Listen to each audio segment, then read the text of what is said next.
गुड्डू बहुत हंसमुख और तजस्सुस से बड़ा बच्चा था।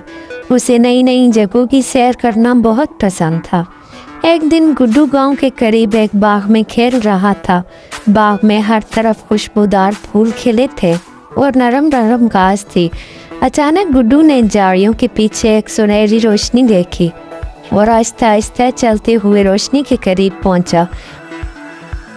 और क्या देखता है, एक खूबसूरत सी नन्ही परी जिसके सुनहरी पंख थे, एक फूल पर बैठी है। परी ने मुस्कुरा कर कहा, मैं सुनहरी पंखों वाली परी हूँ, मैं जादुई दुनिया से आई हूँ। गुड्डू हैरान हो गया और खुशी से बोला, वाह, तुम सच में हो। मैंने तो तुम्हें सिर्फ कहानियों में सुना था। परी ने हंसते हुए कहा,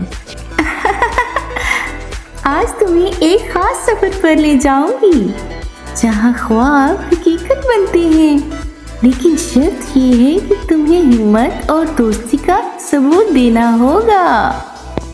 गुड्डू ने खुशी खुशी हामी भर ली। परी ने अपने सुनहरी पंख फैलाए और जादुई गुबार में लिपट कर गुड्डू को एक रंग बिरंगी जादुई दुनिया में ले गई। वहाँ बातें करते फूल थे, हंसते हुए दरख्त थे और आसमान पर खूबसूरत रास्ते थे। लेकिन रास्ते में एक सुनसान झील आई जिस पर एक खौफनाक साया छाया था। झील के बीच एक छोटी परी कैद थी जो मदद के लिए पुकार रही थी। गुड्डू ने डरे बगैर सुनहरी पंख वाली परी की मदद से छोटी परी को आज़ाद करवाया।